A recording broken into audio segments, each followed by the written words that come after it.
देश भर में आज से अनलॉक 1 लागू। देश में कहीं भी आने जाने की होगी इजाजत। केंद्र सरकार की गाइडलाइंस के मुताबिक देश भर में फिर से शुरू होंगे व्यापार और उद्योग। पाबंदियां अब सिर्फ कंटेनमेंट जोन में लागू होंगी। कंटेनमेंट जोन में सिर्फ जरूरी सेवाओं को मंजूरी होगी। राज्य सरकार तय करेंगे कंटेनमेंट जोन। देश भर में रात 9 बजे से सुबह 5 बजे तक कर्फ्यू लागू रहेगा। लॉकडाउन में शाम 7 बजे से सुबह 7 बजे तक लागू था नाइट कर्फ्यू। अनलॉक 1 के पहले चरण में कंटेनमेंट जोन के बाहर चरणबद्ध तरीके से हटेंगी पाबंदियां। 8 जून से खुलेंगे धार्मिक स्थान, होटल, मॉल्स और रेस्टोरेंट।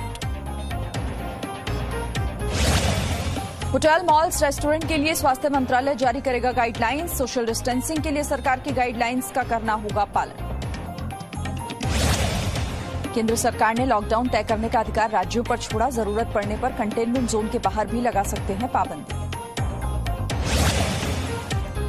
केंद्र सरकार ने सलाह दी है कि 65 साल से ज्यादा उम्र के बुजुर्ग, 10 साल से कम उम्र के बच्चे और गर्भवती महिलाएं घर से कम ही निकलें। महाराष्ट्र, तमिलनाडु और तेलंगाना ने लॉकडाउन को 30 जून तक के लिए बढ़ाया। कंटेनमेंट जोन में कोई छूट नहीं होगी, बाकी जगहों पर शर्तों के साथ रियायत। उत्तर प्रदेश में आज से शुरू होगी सार्वजनिक परिवहन बस सेवा। दिल्ली से गाजियाबाद और दिल्ली से नोएडा आने जाने वालों के लिए पहले जैसी पाबंदी जारी रहेगी। देश भर में आज से चलेंगी 200 स्पेशल ट्रेन। आज 1,45,000 यात्री ट्रेन से करेंगे यात्रा। जिन लोगों के पास आरएसी की टिकट होगी वो भी कर सकेंगे रेल की यात्रा। वेटिंग टिकट वालों को यात्रा की मंजूरी नहीं मिलेगी। रेल यात्रा करने वाले यात्रियों को स्टेशन पर ट्रेन छूटने से 1.5 घंटे पहले पहुंचना होगा। मास्क लगाना है जरूरी। स्टेशन पर हर यात्री की थर्मल स्कैनिंग होगी। बिना लक्षणों वाले मरीजों को ही मिलेगी ट्रेन से यात्रा करने की इजाजत।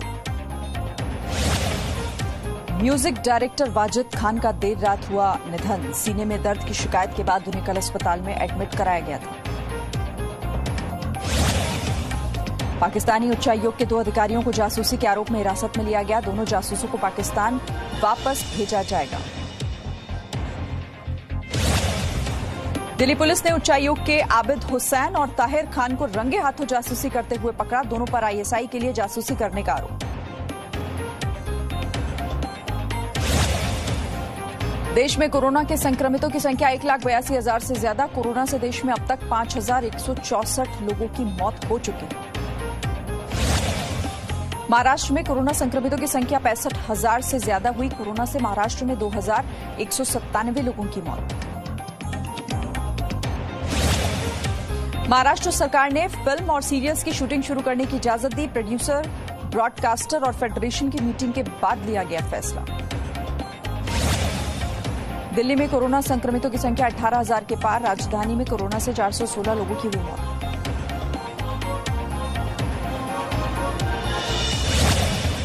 हरियाणा में कोरोना के मामले बढ़ने के बाद चेकिंग अभियान हुआ तेज। दिल्ली गुरुग्राम बॉर्डर पर पास के बाद ही हो रही है एंट्री। राजस्थान के कोटा में सब्जी मंडी में दिखी सोशल डिस्टेंसिंग की धज्जियां उड़ती हुई। सब्जी खरीदने के लिए सैकड़ों लोगों की भीड़। बिना मास्क के दिखे लोग।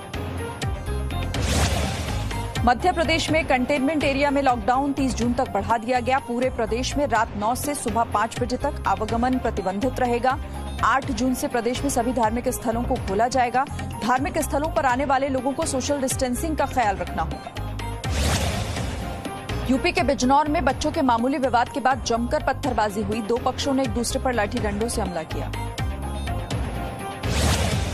उत्तर प्रदेश के संभल में कार गैरेज में रखा हुआ सिलेंडर फटा। ब्लास्ट के बाद आग की चपेट में आने से 3 महंगी गाड़ियां जल गई। इसके अलावा गैरेज में रखा हुआ लाखों का सामान भी जला। फायर ब्रिगेड के कर्मचारियों ने घंटों की मशक्कत के बाद आग पर काबू पाया। हाय दोस्तों, अगर आपको ये वीडियो पसंद है तो वीडियो को लाइक करिए और चैनल सब्सक्राइब करिए और ज़्यादा से ज़्यादा शेयर करिए ऐसे लेटेस्ट न्यूज़ देखने के लिए। धन्यवाद।